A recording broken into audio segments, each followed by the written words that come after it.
상수정. 이 선정 속에서는 그렇습니다. 이 선정은 상수멸정을 가리켜요. 이 상수멸정 속에서는 일체 몸과 마음의 모양이 보이지 않는다. 그러니까 활동하지 않는다. 후에 혹은 한 번 좌선이나 두 번 좌선 내지 하루, 이틀, 한 달, 두 달을 지나도록 호흡하는 것이 적절하게 되어 물러나지 않고 잘못되지도 않으면 곧 선정 가운데 호련히 즉시 몸과 마음의 움직임을 알아차린다. 여기 보면 팔촉이라는 말이 나와요. 팔촉이 뭔지 거기 한번 보세요. 극선바람일 여기 보면 팔촉을 보면은요 180페이지에 6번에 있습니다. 처음으로 선정을 얻으려고 할 때 몸에서 생기는 8가지 감촉을 말한다. 첫째는 동촉이다. 좌선 시 몸을 일으키려는 움직임과 흔들림의 모습이 생긴다. 좌선할 때 몸을 일으키려는 움직임, 그러니까 좌선을 하려고 그러면 일어나고 싶어 한다 이 말이에요. 일어나고 싶어 하고 그 다음에 몸이 움직인다는 것은 좌선하게 되면은 이 몸이 흔들린다 이 말이에요. 여러분들 좌선하려면 이렇게 되는 경우가 있잖아.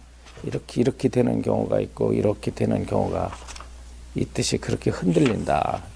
동촉이다 이 말이에요. 움직일 동자 동촉. 두 번째 양촉이다. 양촉은 몸이 가려워 몸을 가누지 못하는 것이다. 몸뚱아리가 가려워서. 세 번째는 경촉이다. 몸이 구름이나 티끌같이 가벼워 나르는 듯한 느낌이다. 이런 거는 좀 좋은 거죠. 경촉은. 세 번째는 중촉이다. 몸이 돌같이 무거워 움직일 수 없는 것이다. 다섯 번째는 냉촉인데 냉촉은 몸이 물같이 차가워지는 것이다. 여섯 번째는 난촉이다. 몸이 불처럼 뜨거워지는 것이다. 일곱 번째는 삽촉인데 몸이 나무껍질과 같이 나무껍질같이 느껴지는 것이다. 여덟 때 팔촉은 몸이 매끄럽기가 이랬습니다. 이 활촉입니다. 이건 미끄러질 활자 활촉이에요. 몸이 미끄러지는 것처럼 매끈해지는 것처럼 무언가가 근데 이것이 다 일어나는 것은 아닙니다. 사람에 따라서 체질에 따라서 그 사람의 그 기질에 따라 가지고 이와 같은 현상이 일어날 수 있다는 거예요. 다 똑같이 일어나는 것은 아닙니다. 앉아 있다고 해서 다 좌우로 다 함께 움직인다든가 가려움을 느낀다든가. 근데 여기서 가렵다는 것은요. 그러니까 그 좌선을 하게 되는 경우는 두 가지가 있습니다. 하나는 뭐냐면 좌선을 잘못하고 긴장하게 될 경우에 몸이 뭉치는 경우가 있어요.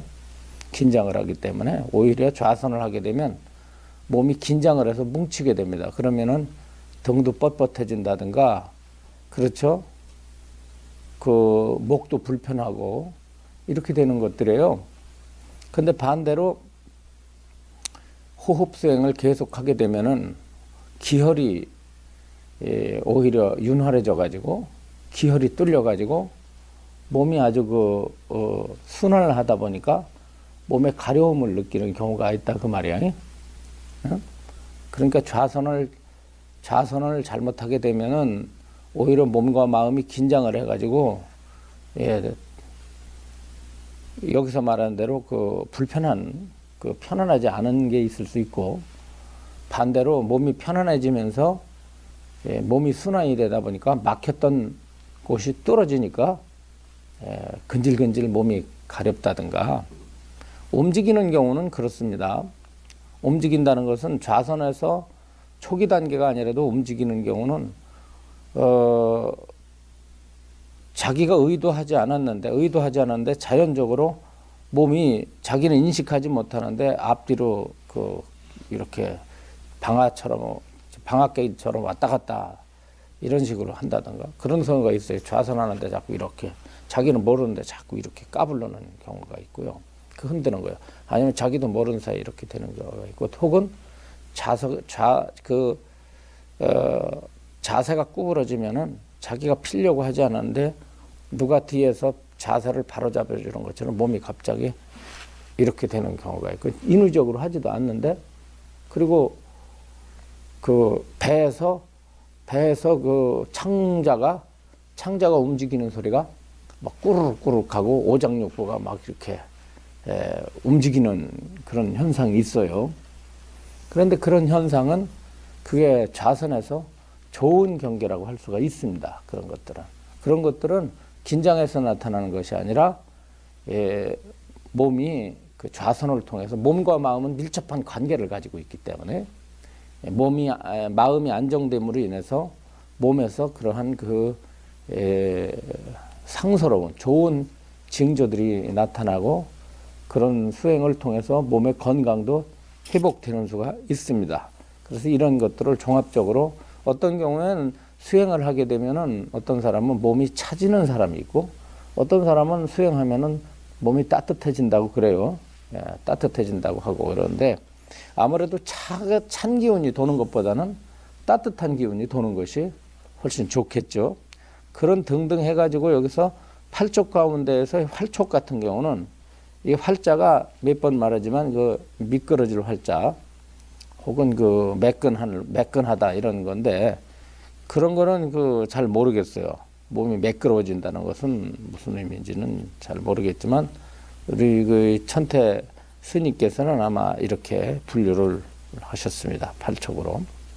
팔촉이 그렇고, 이렇게 보면 이제 즉시 몸과 마음의 8가지 감촉이 발생함이 일어난다. 8가지 촉이 발생한다는 것은 180페이지. 이른바 몸의 움직임이 아픔, 가려움, 차가움, 따뜻함, 가벼움, 무거움, 꺼끌꺼끌함, 매끄러움 등을 느끼는 것이다. 꺼끌꺼끌하다는 것은 몸이 불편하다는 얘기입니다. 이런 촉감이 일어날 때 몸과 마음이 판단하고 텅 비어 있으면서 미묘하여 생기는 기쁨이 쾌락하고 청정하기가 비유할 수 없을 정도이다. 이것을 호흡의 방법을 알아서 수식관입니다. 여기서 호흡의 방법은 여기서 방법은 수식관을 방법으로 보고 있어요. 그 호흡엔 2가지가 있는데, 호흡을 그냥 내버려 두고 호흡 쉬는 방법을 말하지 않고, 다만 호흡이 몸과 마음의 상황에 따라서 호흡이 자연 발생적으로 들어가고 나가는 것을 있는 그대로 관찰하는 호흡이 있고요. 흔히 이제 요즘에 그 남방에서 수행자들이 가리키는 그 아나파나사티라고 하는 그 호흡관이라고 하는 것이, 위파사나에 입각해가지고 수행하는 것들은 호흡을 있는 그대로 관찰하는 것이라고 한다면, 여기서 말하는 수식관이라는 것은 뭐냐면 호흡을 내쉬고 들이쉬는 방법을 말하는 겁니다. 이해하시겠죠? 그러니까 아나파나사티에서는 호흡을 하는 방법은 말하지 않고 호흡의 현상만 관찰하는 거예요. 이제 여기서 이 수식관은 호흡을 어떻게 방법을 쓰느냐면 수를 셉니다. 그래서 이 식자는 호흡이라는 뜻이고요. 수라는 것은 호흡에 숫자를 붙인다는 의미입니다. 이해하시겠죠? 그래서 들이쉬고 내쉴 때 숫자를 붙여가지고 들어갈 때 1, 2, 3, 4, 5, 6, 7, 8, 9, 10 하고 들이쉰다든가, 내쉴 때도 1, 2, 3, 4, 5, 6, 7, 8, 9, 10 하면서 들어가는 숨을 관찰하되 나오는 숨을 관찰하되 거기에 호흡을 숫자를 천천히 붙여가면서 호흡함으로 말미암아 호흡을 인위적으로 길고 미세하고 침착하게 만드는 거예요. 그래가지고 호흡과 마음을 일치시켜서 삼매에 들어가는 그 호흡법을 여기서 뭐라고 그러냐면 수식관이라고 한다. 그렇게 되면 이게 자연히 호흡이 길어지니까 이 호흡이 단전까지 계속 들어가서 호흡이 길어지니까 단전호흡으로 발생할 수가 있는데, 그렇게 단전호흡을 계속 단전까지 깊이 들어가는 호흡을 하다 보면은 아까 말한 8촉의 양상들이 더욱 뚜렷하게 일어나게 된다. 근본적인 선정의 선근이 일어난 모양이라고 한다. 그래서 이 근본정이라고 그런다 이거야. 근본정. 수행자가 혹 욕계와 미도지의 선정 가운데 호련히 호흡이 드나들어 길고 짧음과 몸 전체의 털구멍들이 모두가 다 확 열려서 소통됨을 알아차리고 이랬습니다. 그래서 이제 이 수행자가 이 호흡 수행을 계속해 가지고 욕계와 미도지 선정은 전번에 설명을 드렸죠. 네. 욕계 선정에 들어가 있다 이 말이에요. 욕계 선정에 들어가서 욕계 선정의 상태에서 색계 선정독으로 나아갈 때 그 선정 가운데 호련히 호흡의 드나들미 길고 짧음과 몸 전체의 털구멍들이 모두가 다 열린다는 것은 이 선정이 깊어지게 되면은 몸 전체가 호흡을 쉬고 있다는 것을 알게 된다는 거예요. 그러니까 호흡을 우리가 볼 때는 호흡이 코에서만 들락날락 했던 호흡이 이것이 발전이 되게 된다면은 실상에 있어서는 우리가 생리적으로 봐도 호흡이 코로만 하는 게 아니라고 그러죠. 그죠? 뭐가 합니까? 지금도. 세포가 하잖아요. 세포도 호흡을 한다고. 그러니까 여기 여러분들의 몸 전체가 사실은 밖에 있는 공기를 빨아들였다가 안에 있는 공기를 내보낸다는 거예요. 이렇게 되면은 선정이 깊어지면 코의 호흡과 더불어 몸 전체에서 호흡이 발생한다는 사실을 알게 된다는 것입니다. 몸 전체의 털구멍들이라는 것은 몸 전체를 가리키는 거예요. 세포를 가리키는 거예요. 세포 하나하나가 다 확 열려가지고 본래 이제 열려 있는 거예요. 열려 있는데 우리는 호흡 수행을 해보지 않았기 때문에 열려 있는 줄을 모르다가 비로소 선정을 닦음으로 인해서 몸과 마음이 다 함께 호흡을 하고 있다는 사실을 알게 되는 것이죠. 몸 안의 눈으로 몸 안에 있는 36가지 물질을 보는 것이 마치 창고를 열어 삼이나 콩 등을 보는 것 같이 갖게 되면 마음의 대단히 놀라고 기쁘며 고요하고 안락하게 된다. 그래서 호흡법 중에 어떤 호흡을 시키느냐면 이렇게 관념을 먹는다는 겁니다.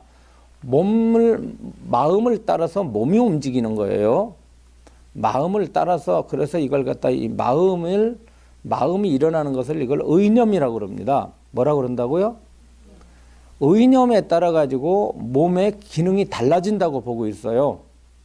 수행에서는 우리가 어떤 생각을 하느냐에 따라서 몸의 흐름이 바뀐다는 것입니다. 그래서 여러분들이 선법을 생각하고 기쁜 생각을 하고 좋은 생각을 하게 되면은 또 여러분들이 어떤 생각을 일으킬 때 즐거웠던 생각, 행복했던 생각, 남들한테 베풀고 이런 그 선한 생각을 하게 되면 몸 자체도 그걸 따라서 움직인다는 거예요. 선한 쪽으로 움직인다는 거예요. 그러니까 다시 말하면 선한 쪽으로 움직인다는 것은 몸이 좋아한다는 거죠. 반대로 악한 생각을 하고 저주하는 생각을 하고 기분 나쁜 생각을 하면 몸 자체도 기분이 나빠진다는 거예요. 그러니까 마음이 기쁘면 몸도 따라서 기뻐지고 마음이 슬프면 몸도 따라서 슬퍼지기 때문에 이때 우리의 몸이라는 것은 의념을 따라 움직인다고 합니다. 생각을 따라 움직이는 거예요. 그래서 호흡을 할 때 어떻게 호흡을 하느냐 하면 이런 상상을 합니다.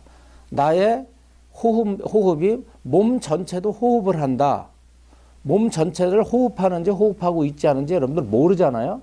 그렇지만 호흡을 할 때 상상을 해요. 어떻게 상상하냐면 내 몸이 마치 밖에 있는 공기를 빨아들였다가 안에 있는 공기들을 내뿜는다는 그런 상상을 같이 하면서 몸에서 마치 기운이 나가고 들어온다는 것을 상상을 하게 하면서 수행을 하면 자연히 몸과 마음이 활발하게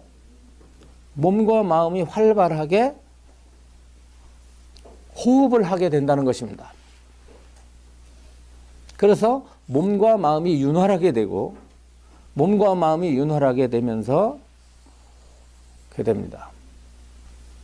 그래서 이 호흡이라고 하는 것을 이 의념을 따라서 몸과 마음이 움직이기 때문에 호흡을 할 때라도 상상을 하면서 호흡을 하면 훨씬 더 좋은 효과가 일어난다고 합니다. 그 상상이라는 것은 내 몸과 마음이 다 호흡을 하고 있다.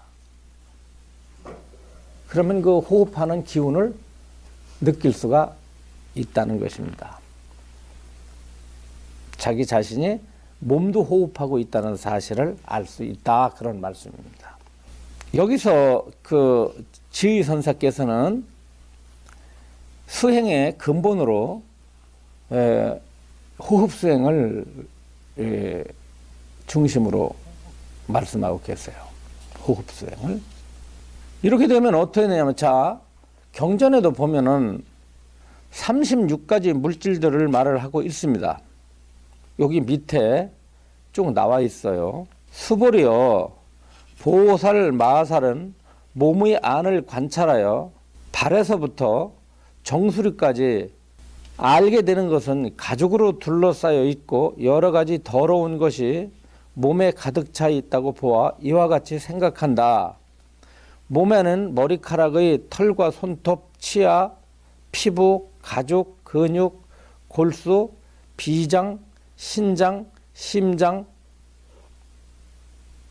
담, 간장, 폐, 소장, 대장, 위, 방광, 콩, 똥, 오줌, 때, 눈물, 콧물, 침, 피고름, 붉고 흰 가래, 지방과 내막이 있다. 자기 몸 안에 그렇게 관찰한다는 것입니다. 여기서 관찰한다는 것은 어떻게 되면 여기서 말하는 것이 마음의 눈으로 몸 안에 있는 이와 같은 여러 가지 물질을 보는 것이 창고를 열어가지고 삼이나 콩 등을 보는 것과 같이 갖게 되면, 이건 뭔 말이냐면 마음의 눈으로 안이 살펴진다는 겁니다. 자기의 내부가 보여진다는 거예요. 그게 보여지는 것이 어떻게 보여지느냐면, 잘 들으셔야 돼요. 직접적으로 배를 가려고 보는 것처럼 그렇게 직관되는 것은 아니고 마음에서 이상하게 그런 것들, 그러니까 이걸 아셔야 돼요. 마음의 눈으로 여기를 보는 게 아니고요. 마음의 눈으로 이렇게 보여지는 게 아니라 마음에서 안에 있는 이와 같은 30가지의 물질들의 현상들이 뜨는 거예요. 이해하시겠어요? 수행을 하다 보니까 안에 있는 것들을 내 지혜의 눈으로서 안에 있는 것들을 보는 게 아니고 산맥 가운데에서 수행을 하면서 이 안에 있는 이와 같은 30가지 물질들의 현상들이 산매의 그 마음 가운데서 뜨는 겁니다. 그게 뭐와 비슷하냐면, 보살님이 이거를 보는데 직접 보는 게 있죠. 직접 보는 게 있고, 직접 보는 게 아니라 어떻게 보느냐면, 직접은 못 보니까 카메라를 찍어가지고 카메라로 보는 거예요. 이해하시겠죠? 카메라를 해가지고 사진을 보는 거야. 그지? 그렇듯이 마음의 선정의 힘에 의해서 우리들의 물질들, 이 4대, 4대는 겉에 보이는 이런 형상들이 있고 안에 보이는 형상들이 있잖아요. 그러니까 밖에 물질이 이 겉에 나타나는 이런 걸 갖다 뭐라고 그러냐면 겉에 보이는 이런 물질을 이걸 부진근이라고 그래요. 그 다음에 안에 감추어진 물질들을 이걸 성의근이라고 그러는데 이런 말하자면 물질들이 선정 가운데에서 뜬다 이 말이에요. 선정 가운데서 30가지 이러한 물질들이 뜨게 되면은 대단히 놀라게 된다. 이것은 다른 수행에서 나오지 않고 호흡 수행에서만 나옵니다. 그래서 초기 경전에 보면은 부처님이 안의 물질을 관찰하고, 안의 물질을 관찰하고 이 겉의 물질을 관찰하시죠. 그래가지고 이와 같은 물질들이 꽉 차 있다는 거. 결과적으로는 우리의 몸뚱아리라고 하는 것은 가죽으로 둘러싸여 있을 뿐이지 더러운 오물들이 꽉 차 있다고 보는 거예요. 더러운 오물들이 꽉 차 있다. 그래서 이게 이 가죽 주머니라고 그렇게 말을 하잖아요. 사람의 고기 덩어리는 가죽 주머니라 가죽으로 이쁘게 치장이 돼 있지 마치 그 아주 썩은 나무를 갖다가 겉에만 아주 잘 포장을 해가지고 페인트 칠을 깨끗하게 해서 사람들이 볼 때는 아이고 참 이 기둥 튼튼하고 기둥이 참 아름답게 생겼다라고 멋있다고 생각을 하지만 실상의 속을 들여다보면 다 썩고 비고 좀 먹고 이랬던 벌레 먹고 했던 그런 기둥처럼 우리의 몸이라는 것은 가죽을 씌워가지고 이쁜 것처럼 보이지 가죽을 뚫고 나오면 그렇잖아요. 가죽 한번 하나 싹 벗겨내는 순간에 구역질 나잖아요. 얼마나 구역질 납니까? 이 가죽만 벗겨내면 볼품 아무것도 없어요. 아무리 미인도 가죽 껍데기 벗겨내는 순간에 구역질 나죠. 그래서 어떻게 비유를 했습니까? 부처님이 사람의 몸뚱아리를 겉에서 보기만 좋은 그 정글과 같다 그랬어요. 겉에서 볼 때 숲은 아름답잖아요. 그런데 그 정글 속에는 누가 사냐면 독충과 독사와 이런 그 무서운 독초들이 자리를 잡고 있어서 거기에 들어갔다가는 목숨을 보존하지 못한다. 겉에서 볼 땐 아름다운 숲이지만 들어가 보면 정말 살벌하게 이를 때 말할 수 없는 것처럼 사람의 몸뚱아리라는 것은 그렇게 거짓된 것이다. 이렇게 이제 본문을 하시죠. 이렇게 되면 마음이 대단히 놀라고 기쁘며 고요하고 안락하게 된다. 이것이 나타나니까 그 신기한 거예요. 이거는 왜 신기한 거냐면 수행을 통해서 삼매에 들어가니까 몸에 있는 오장육부의 모든 모습들이 삼매 속에서 그 모습이 드러난다라고 하는 것은 그래가지고 몸의 더러움을 알게 된다는 것이죠. 실감하게 된다는 것이죠. 호흡을 따라서 수식관입니다. 요거는 수식관이에요. 앞에 것들은 숫자를 수요할 때 숫자를 넣고요. 뒤에 것은 뭐냐면은 따를 숫자를 넣습니다. 숨을 따라서 관찰한다라는 거예요. 따라서 관찰되어지는 것들이다라는 말입니다. 숨을 따르는 관법이라는 뜻이에요. 그러니까 수식관은 앞에 있는 수를 세는 수식관은 곧 어디에 들어가냐면 수식관에 들어갑니다. 숨을 따라서 관을 하기 때문에 수식관이라 해요. 이러한 특성의 선근이 일어난 모양이라고 할 수 있다. 특성은 특별하고 뛰어난 이란 말이에요. 특별하고 뛰어난. 저기 보면 특성이 뭐냐? 좌선 중에 호흡을 관찰 수행하는 과정을 16가지로 나눴다 그랬어요. 16가지 16특성이라고 한다. 수식의 수행법을 더욱 세분하여 제시한 것으로 다음의 16가지가 있다 말이야. 이 수식관에는 16가지가 있다. 첫째는 들숨을 알아차리는 것. 들숨은 들어가는 숨을 알아차리는 것. 두 번째는 날숨을 알아차리는 것, 나오는 숨을 알아차리는 것. 세 번째는 숨의 길고 짧음을 알아차리는 것. 네 번째는 숨이 온몸에 두루 퍼짐을 알아차리는 것.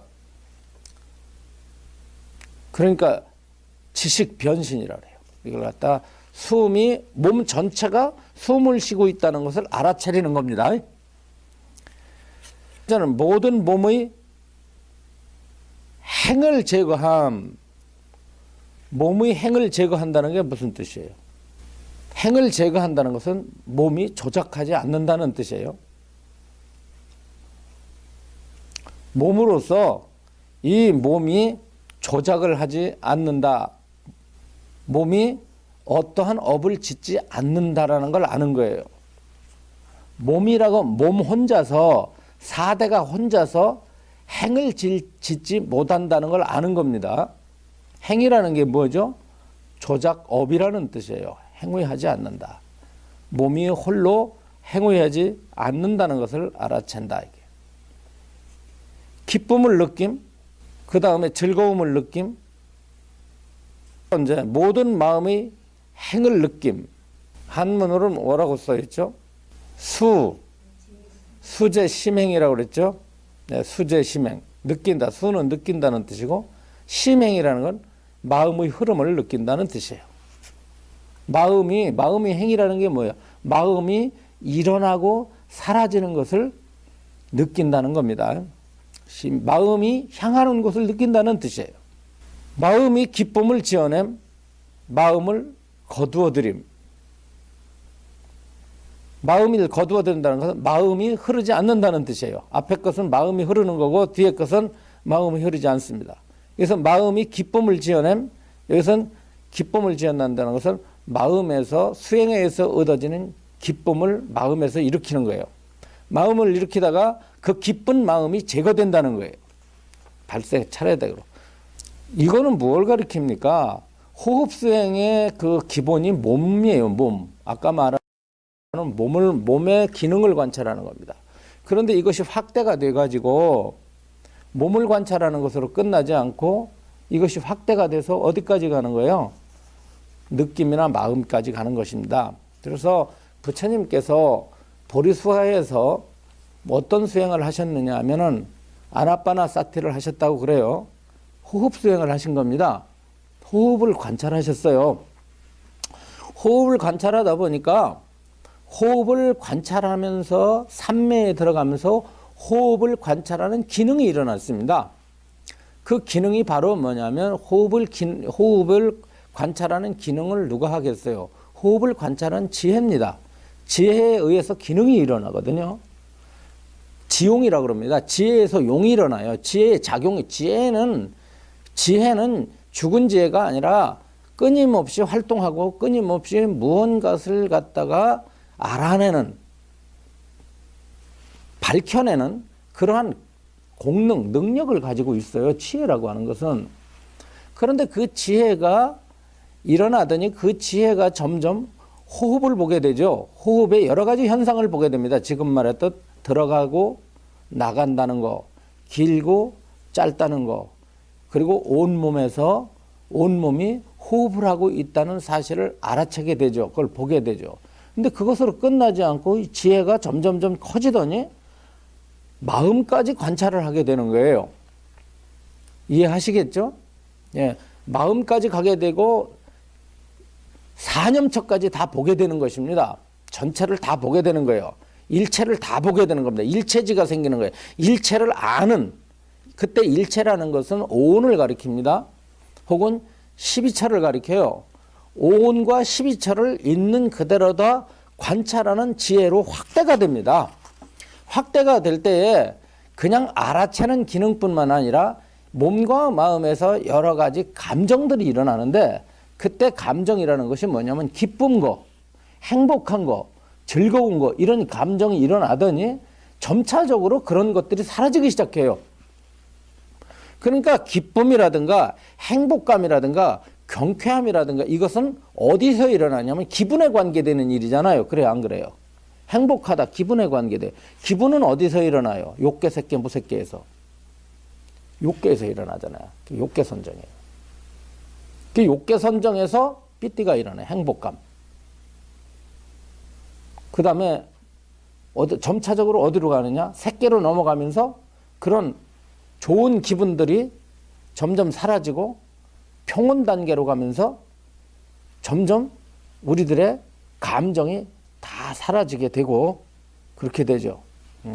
그래서 평등과 평온 단계로 가면서 점차적으로 몸의 세계, 물질의 그 몸을 알아채는 쪽으로만 색계선정으로 올라갑니다. 그렇기 때문에 욕계, 색계, 무색계라고 하는 것은 욕계, 색계, 무색계라는 것은 수행에 의해서 밝혀낸 인간의 몸과 마음의 어떤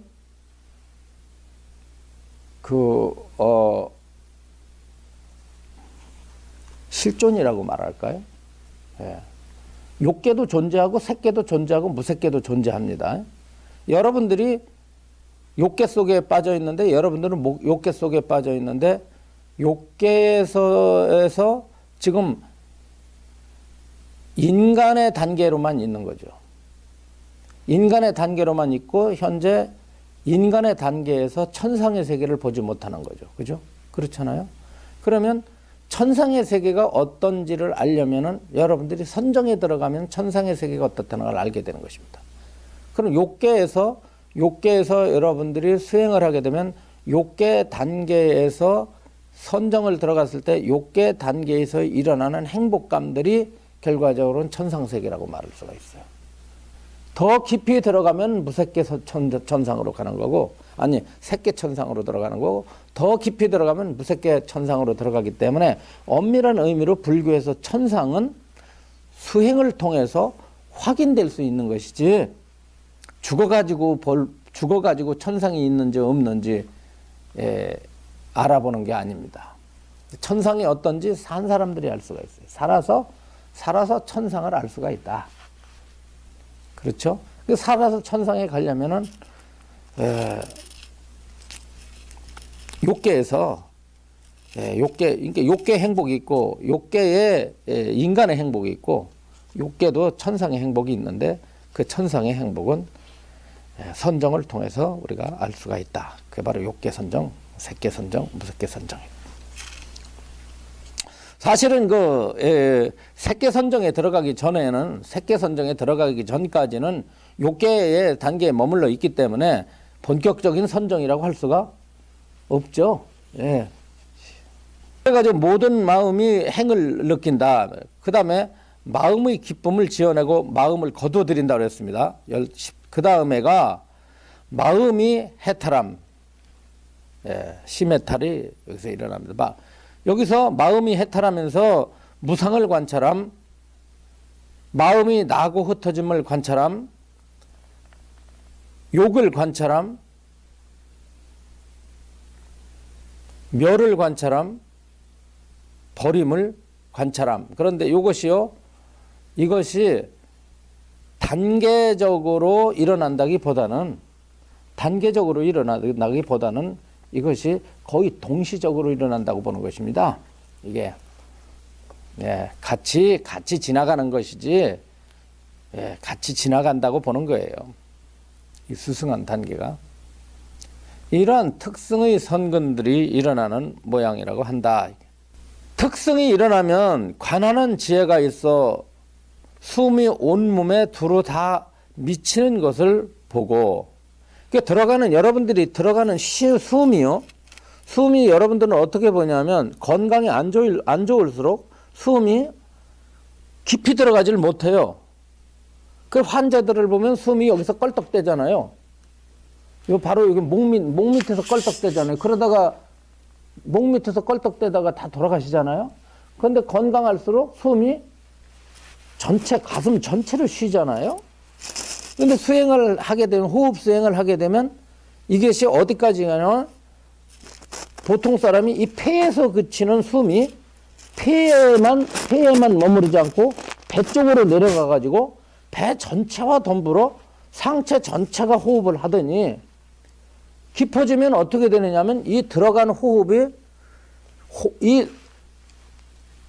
손가락 발끝머리까지 호흡이 들어간다는 사실을 알게 됨으로 말미암아 내가 숨 한 번 들이쉬는 것이 몸 전체에 꽉 찬다는 것을 알게 된다는 것입니다. 이해하시겠죠? 예. 그러니까 들어가는 숨이 몸 전체로 꽉 차게 되고 내쉴 때 몸 전체에 있는 호흡이 다 걷어들여 가지고 바깥으로 나가고 들어올 때 그러고 이렇게 돼서 이것은 그냥 되는 게 아니라 수행을 함으로 인해서 호흡 수행을 하면서 함으로 인해서 몸과 마음의 기능이 전체적으로 통하게끔 만드는 거예요. 호흡 수행을 통해서 통하는 겁니다. 그냥 막혔던 것들이 통하는 거야. 그것이 특성의 공덕이라고 하는 것입니다. 특성은 특별하고 수승한 호흡의 공덕이 있다. 또한 선정의 마음이 청정하여 안온해진다. 또한 몸속의 36가지 물질을 보는 것이 마치 곳간을 열어 곡식을 보는 것과 같으니 간장은 초록 콩과 같고 심장은 붉은 콩과 같으며 신장은 까만 콩과 같고 비장은 조와 같으며 조는 노랗잖아요. 그죠? 내 대장과 소장이 서로 응하고 통하며 혈맥이 흐르는 것이 강물과 같다. 네, 이렇게 관찰이 됩니다. 이와 같이 12가지가 있으며 12가지의 막과 살갗과 비계와 기름이 있으며 12가지의 머리카락, 털 등이 있다.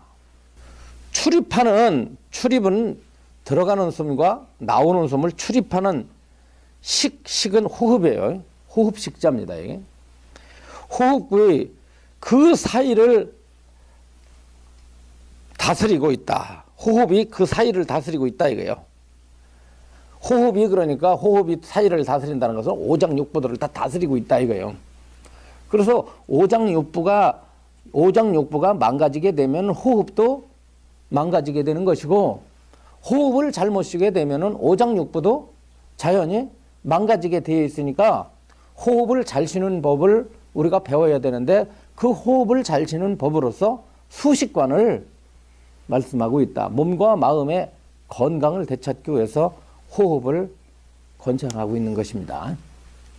그래서 여기서는 초기 경전에서도 호흡만 잘 쉬어도 해탈을 할 수 있다고 이렇게 가르치고 있습니다. 보면은 자 그렇게 보다 보면 오장육부를 보게 되면 또 겉에 있는 몸뚱아리와 속에 있는 몸 안의 내용들을 그렇게 관찰하게 되면은 부정한 것이고 이것은 더러운 것이며 무상한 것이고 괴로운 것이며 무하라는 일체의 신행이 다 쉬고 이렇게 되면서 일체의 신행이 다 쉬고 마침내 몸으로 여러 악업을 짓지 않으니 이것을 모든 몸의 행을 제거함이라고 한다. 그리고 여기서 보면 이렇게 되면 몸의 신행이 다 쉬었다 이게 몸의 업이 다 쉰다. 몸의 업이 다 쉬면 이 몸으로서 악업을 짓지 않게 된다는 겁니다. 이것을 보게 되면은 이 호흡을 통해서 몸과 마음의 모습들을 여실하게 관찰하게 되면은 자연히 몸을 가지고 악업을 행할 수가 없게 된다 말이에요. 왜 그렇겠어요? 그러니까 이것은 악업은 왜 짓냐면 몸뚱아리를 이 몸을 갖다가 잘하고 착각하고 몸을 사랑하기 때문에 악업을 짓는 거예요. 그죠? 몸을 사랑하기 때문에. 그런데 이 몸이라는 것이 사랑해야 될 대상이 아니라는 것을 봐버린 거예요. 봄으로 인해서 몸 중심에 나쁜 업을 짓지 않는 것을 가리켜서 신행을 쉬었다고 한다. 신행을 쉬었다. 여기서 신행을 쉬지 않는 것은 무슨 뜻이냐면 마음이 짓는 업을 나쁜 업을 몸이 짓는 나쁜 업을 짓지 않는 것을 신행을 거두어 들였다고 말한다 뜻입니다. 그 마음에 그게 문제가 있어요. 마음에 그 수행의 부작용이 일어날 때는요, 틀림없이 마음에 문제가 있어요. 수행을 급하게 한다든가 욕심을 내서 한다든가 신비 체험을 하려고 한다든가 하지 않고, 수행의 기본은 여기서도 말했지만은 절대 부작용이 일어나지 않게 하려면요, 천천히 해야 돼요. 마음을 쉬어야 돼요. 마음을 쉬고서 호흡을 해야죠. 예, 급한 마음을 한다든가 뭐 그냥 강하게 한다든가 이래가지고는 좋지 않습니다. 그리고 공관을 호흡에다 맞춰 하면요, 둘 중에 하나가 나타나요, 사람마다. 근데 공관이 힘드니까 범세위상 할 때 들으시고 내쉴 때 개시어망하고 내시잖아요. 그럼 어떤 사람은 호흡 관찰은 없어져 버리고 범세위상 개시어망 쪽으로 가는 사람이 있고요. 어떤 사람은 범세위상 개시어망은 없어지고 호흡으로만 가는 사람이 있어요. 사람에 따라 달라요. 뒤에 가면 이제 수행하다가 나타나는 경계들에 대해서 이게 설명이 되고 있으니까 한번 들어봅시다. 자, 183페이지. 183페이지입니다. 둘째, 부정관의 선근이 일어나는 모양이다. 수행자가 만약 욕계의 선정에서나 미도지의 선정 중에서 몸과 마음이 텅 비고 고요해진다면 문득 어떤 남녀의 몸이 죽는 것을 볼 수도 그런 현상이 나타난다. 이게 남녀의 몸이 죽는 것을 보게 된다. 이미 죽어서 시체가 부풀어 오르고 썩어 무너지며 벌레와 고름이 나오는 것을 보고 또한 백골이 낭자한 것을 본다면 그 마음이 슬프거나 기쁘거나 그에 애착해 오던 것을 싫어하고 근심하게 된다. 이것을 구상의 선근이 일어나는 모양이라고 한다. 이건 무슨 뜻이냐면 부정관이 자연 발생적으로 일어난다는 것입니다. 이 부정관을 다른 말로다가 구상관이라고 그래요. 구상관이라는 것은 무슨 뜻이냐면 아홉구자에다가 생각할 쌍자인데, 사람이 죽어가지고 그 시체가 변해가는 과정을 9단계로 나누는 것입니다. 이해하시겠죠? 그런 모습이 나타나는 거예요. 자, 시체가 죽어있는 모양, 그 다음엔 그 시체가 푸르퉁팅하가 변하는 모양, 세 번째는 안에서 이 9개의 구멍에서 피와 고름이 나오는 모양, 그죠? 그 다음에 시체가 썩어가지고 시체가 안에 있는 것들이 이제 점점 어떻게 돼요? 부패하면서 터져. 그러니까 시체가 부풀어가지고 터지는 모양. 그 다음에 터지더니 그 안에서 오장육부가 흘러나오는 모양 등등. 그래가지고 그것이 끊어지더니 그 다음에 어떻게 돼요? 말라가지고 이제 그 냄새가 나고 시체가 마르고 그 다음에 뭐 뼈만 남고 해골이 되고 뭐 이런 과정이 있겠죠. 그렇잖아요. 그런 사람이 시체가 죽어가지고 백골의 상태로까지 갈 때에 9단계에 거쳐서 변해가는 그 죽음의 모습들입니다. 그것이 이제 떠오른다 이런 말이에요. 그런 상념으로 떠오르는 겁니다. 그런데 이게 진짜 떠오르는 건지 아니면 이 지의선사가 직접적으로 수행을 하셔서 보신 건지 아니면은 경전에 근거해서 보시는 건지는 몰라도 본래 이 구상관이라고 하는 것은 선정 도중에 나타난다기보다는 본래 이 구상관은 초기 불교에서 이 구상관은 직접적으로 시체를 9단계로 나눠서 보는 겁니다. 그것은 무슨 뜻이냐면 제가 말씀을 이미 드렸듯이 이 부정관 혹은 구상관은 언제 시작이 됐죠? 부처님 당시에 누구 때문에 생겼냐면은 시리마라고 하는 기생 때문에 생겼다고 그랬잖아요. 아름다운 기녀 시리마가 죽어서 성 안의 젊은이들이 낙담을 하게 되고 왕도 아까워하죠. 그래서 정사를 갖다가 멈추고 부처님한테까지 찾아와서 한탄하는 소리를 합니다. 어저께 밤에 그렇게 아름다운 시리마가 죽었답니다. 부처님께서 알고 계신지요? 그랬더니 대왕이요, 나도 알고 있어. 참 아까운 여인이요. 근데 기생은 기생인데 아주 마음씨도 이쁘고 신심도 좋고 기생인데 부처님 신심이 좋았어요. 그리고 아주 지혜롭고 글도 잘 알고 우리나라로 말하면 옛날에 기녀 그 황진이나 논개와 같은 그런 지혜로운 기생이었죠. 근데 기생이 죽었는데 부처님이 왕 보고 말하기를 그 가족들한테 얘기를 해서 내가 그 시리마를 좀 나에게 보시하라고 그래라. 그렇게 했죠. 그래서 신심 좋은 시리마의 부모들이 부처님한테 그 시리마의 시신을 보시하게 되죠. 그때 왕한테 말하기를 성 안의 젊은이들에게 알려라. 죽은 시리마와 하룻밤을 같이 자는 젊은이들에게는 왕이 상금을 주겠다고 해라 그랬더니 아무도 안 나타나요. 그러니까 상금을 올리죠. 500냥에서 1000냥에서 1000냥에서 만냥으로 만냥에서 해도 아무도 안 나타나요.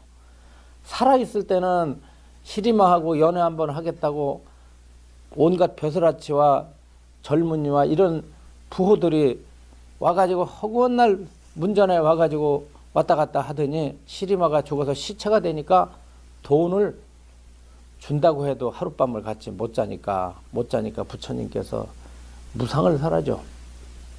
삶과 죽음의 관계를 살아는 거야. 그러면서 개성을 읊으시죠. 에? 지금 같은 개성을 읊으시는 거예요. 그렇게 아름답던 여인이 수만 번 떨어지니까 더러운 시체가 돼가지고 아무도 돌보지 않는다. 그렇게 애착하던 젊은이들이 돈을 준다고 해도 내다보지도 않는다. 와보지도 않는다. 이와 같이 죽음은 냉정한 것이고 더러운 것이고 뭐 이렇게 말씀을 하셔요. 그러더니 그거를 묘지에다 갖다가 버리죠. 묘지에 갖다 버리더니 수행자들을 끌고서 그 시리마가 죽어 있는데 그 죽은 시체를 보게 합니다. 앉아서 쭉 보게 하는데 아름다운 시리마의 그 얼굴이 어떻게 됩니까? 호흡이 끊어진 그 속에서 시체가 푸르팅팅해지고 변하듯이 시커멓게 변하더니 조금 있으니까 뜨거운 떼약볕에 코에서 물이 나오고 입에서 물이 나오고 온 구멍에서 다 물이 나오죠. 그죠? 그랬더니 조금 있다 뭐가 생겨요. 터지기 시작하죠. 시체가 부풀어 오르고 막 풍선처럼 부풀어 오르더니 그 다음에 이게 터지죠. 터지니까 뭐가 달려들어요. 길짐승들, 날짐승들이 달려들어가지고 파먹죠. 어? 그래가지고 시체가 이리 찢기고 저리 찢기고 독수리가 가져가고 승냥이가 가져가고 늑대가 가져가고 원숭이가 가져가고 다 가져가요. 가져가던 조금 있으니까 어떻게 돼요? 그게 다 형체를 찾아볼 수가 없죠. 뼈다귀만 남게 되죠. 그거를 들여다보고서는 부처님께서는 하시는 말씀이 뭐냐면 자, 지금부터 너희들이 죽은 시리마의 시체를 떠올려라. 그래가지고 그걸 떠올립니다. 그게 뭐냐면은 무상관이에요. 부정관이에요. 떠올리는 거예요. 시체를 떠올리는 거예요. 계속 시체를 떠올리니까 맨날 앉아가지고 시체 떠올리니까 어떤 일이 벌어지냐면 산 사람도 시체로 보여. 산 사람도 시체로 보여. 도둑놈에는 도둑놈만 보이고 그렇잖아요. 그렇지.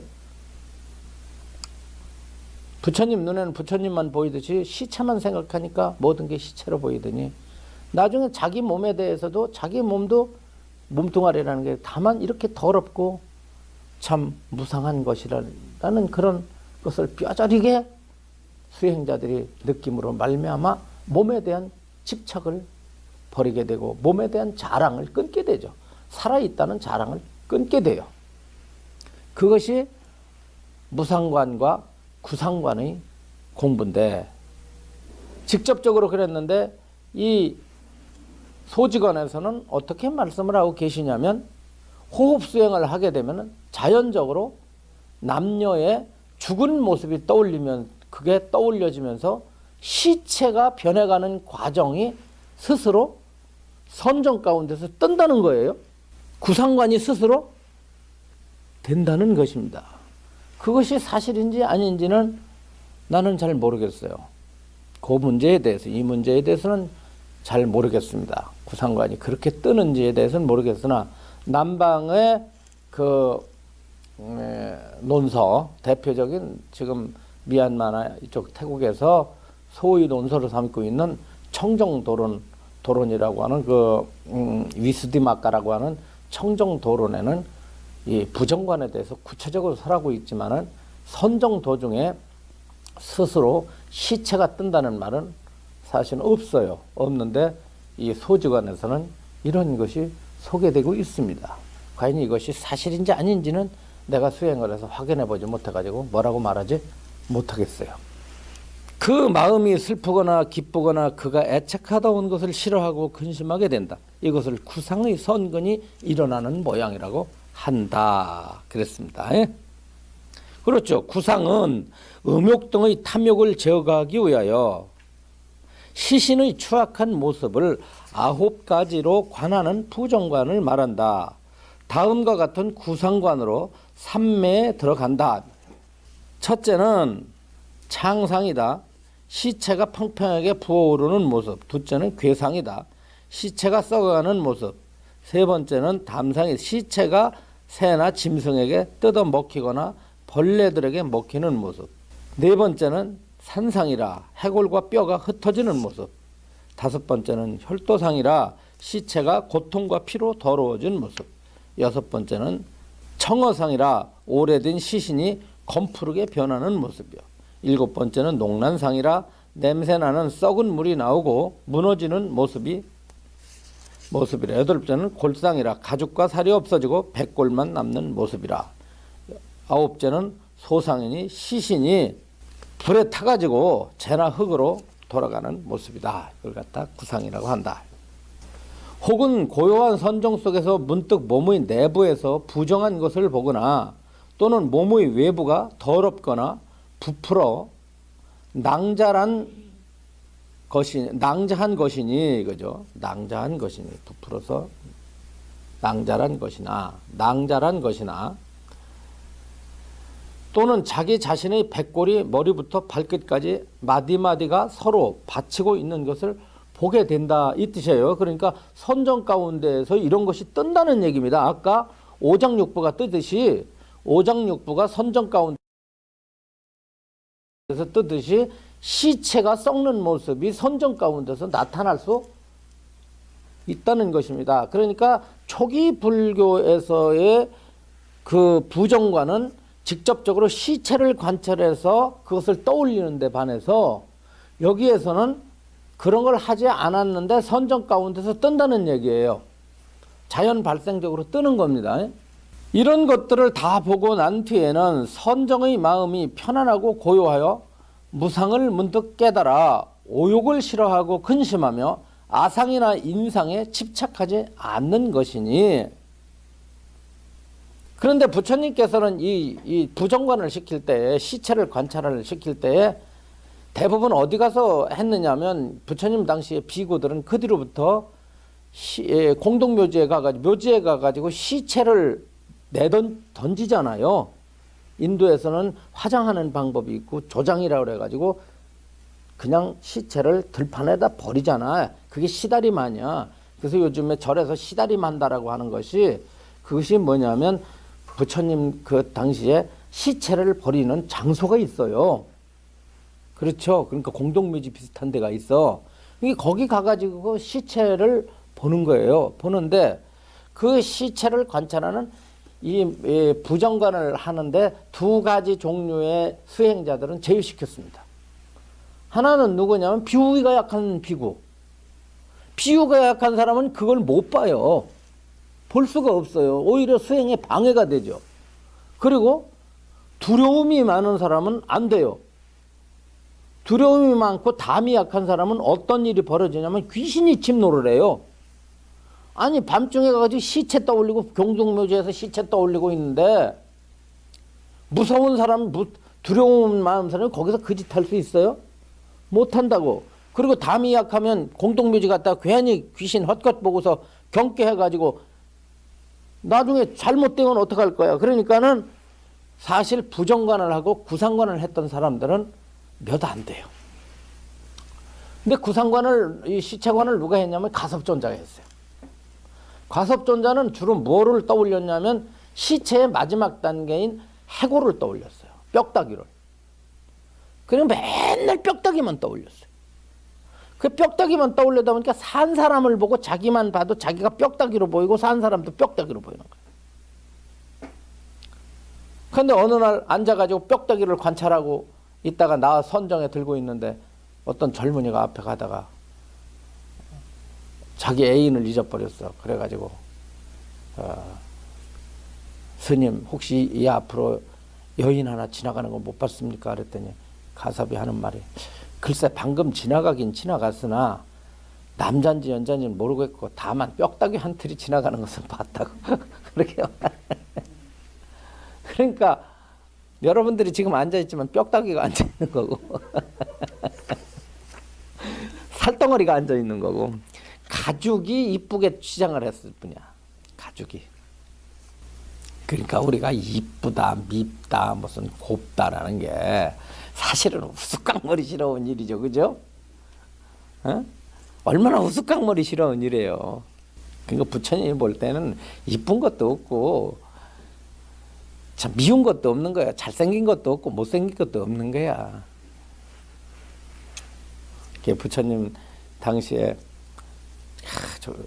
잘생긴 미남자가 사리푸따를 찾아왔는데 사리푸따가 뭘 시켰냐면 이걸 시켰잖아. 시체를 관찰하라고 시켰잖아요. 왜 시켰냐면 이런 생각을 한 게 사리푸따는 이 젊은이가 잘생겼고 옷도 잘 입고 아주 멋쟁이로 하고 왔어.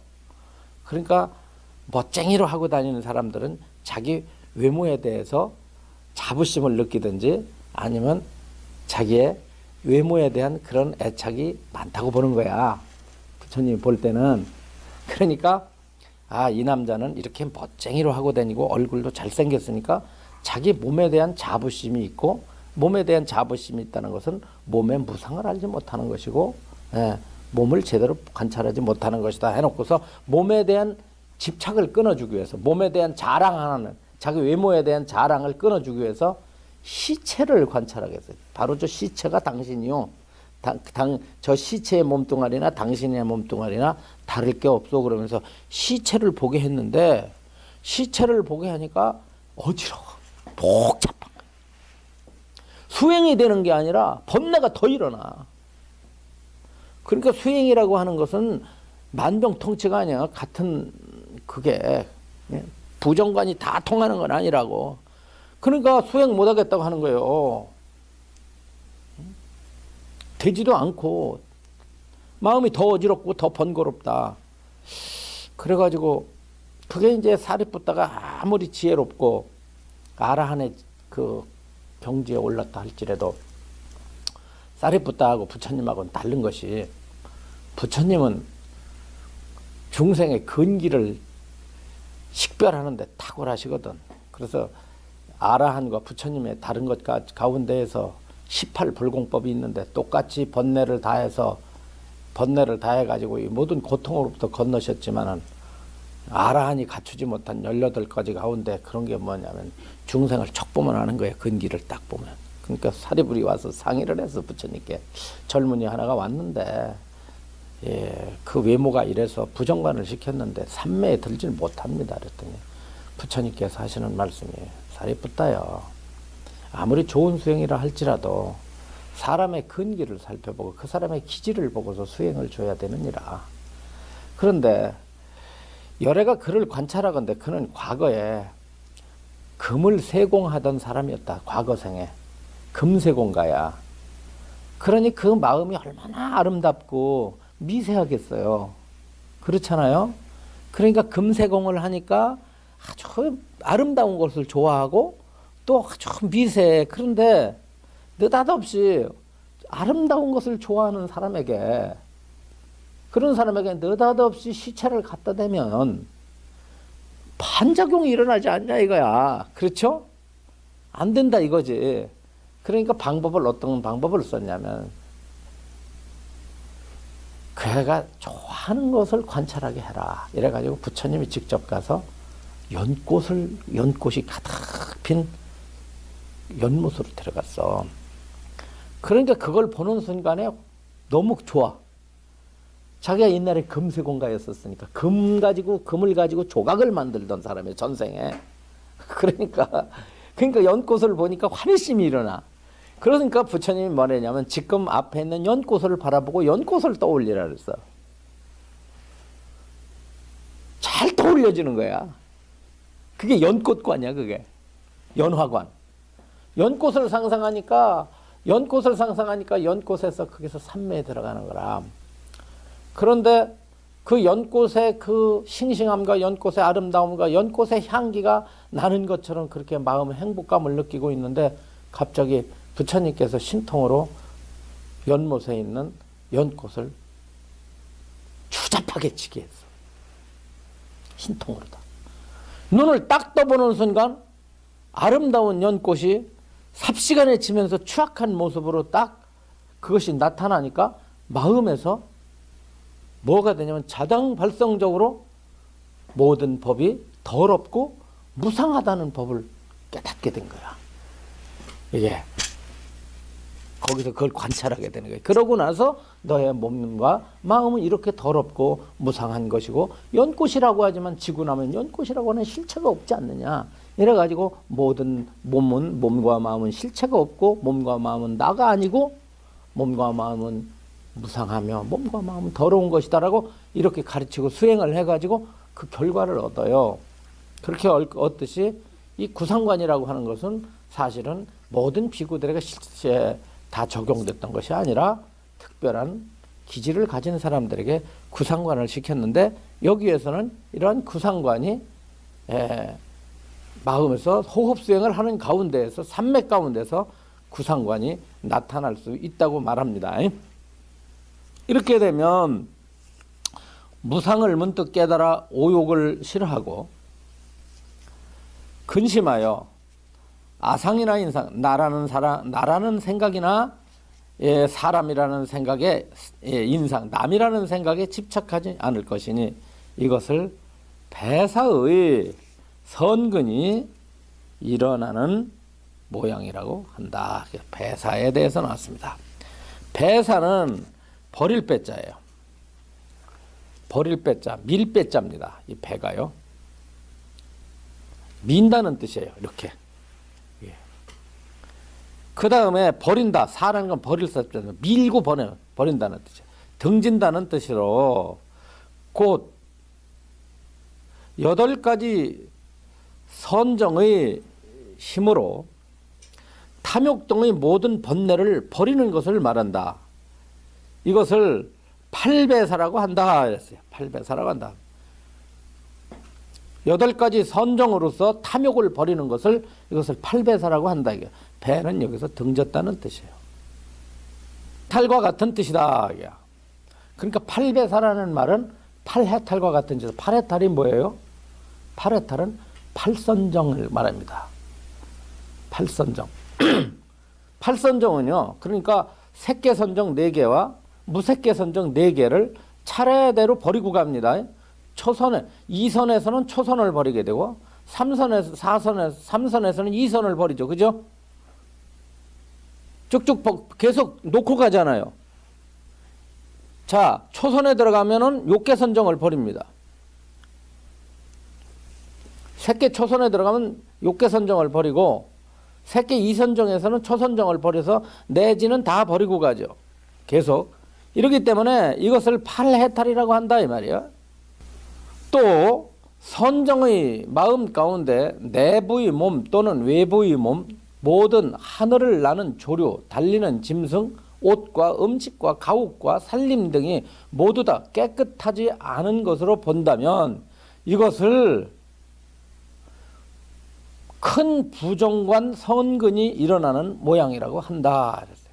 자, 선정 가운데에서 몸만 더러운 것으로 관찰되는 것이 아니라 세상의 모든 모양들, 말하자면 기세간입니다.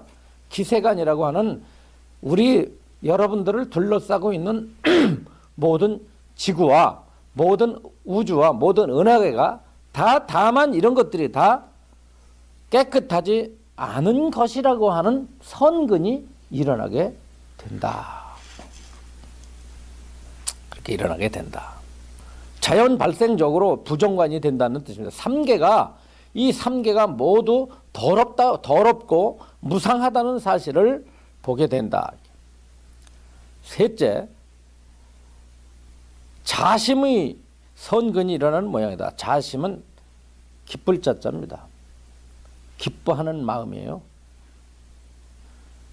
자라고 하는 것은요, 무슨 뜻이냐면요, 기뻐서 일으키는 사랑을 자라고 그래요. 자비심할 때. 비는 뭐예요? 비는 뭐야? 불쌍해서 일으키는 사랑이에요.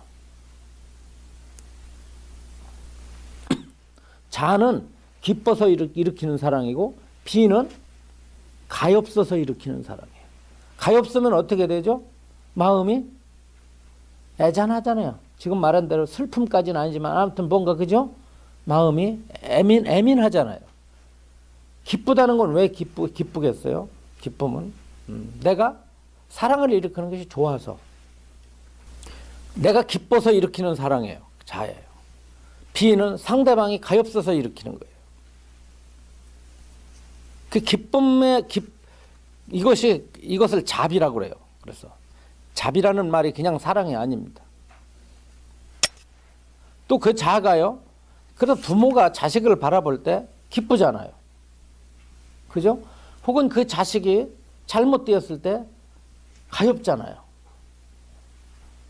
여러분들 다 자식 키우면서 경험을 하잖아요. 그렇죠? 자식을 얻었을 때 얼마나 기뻐요. 그러면 그게 자고요. 그 다음에 그 자식이 아프거나 잘못됐을 때 마음이 슬퍼서 사랑이 가잖아요. 그 비인데 부처님은 모든 중생을 향해서 그렇게 일으키기 때문에 대자대비라고 합니다. 그렇게 일으키기 때문에. 그래서 경에 보면은 그렇게 나와요. 비구들이 묻습니다. 부처님께서는 당신의 외아들 라우라처럼 모든 중생을 똑같이 사랑합니까? 그랬더니 그렇다.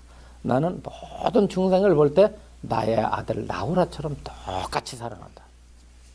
그런 말씀을 하시죠.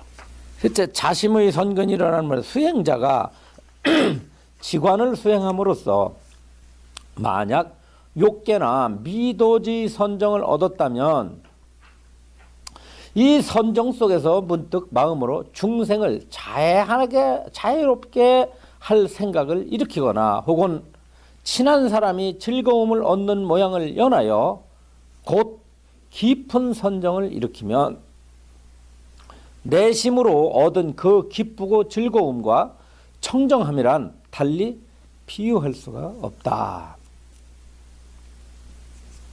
자, 이건 뭐냐면 욕계 선정이나 미도지 선정 상태에서 누구를 떠올리느냐면 여기에서 어떤 사람에 대해서 사랑하는 마음을 일으킨다고 한다면 자애로운 마음을 일으키는 거예요.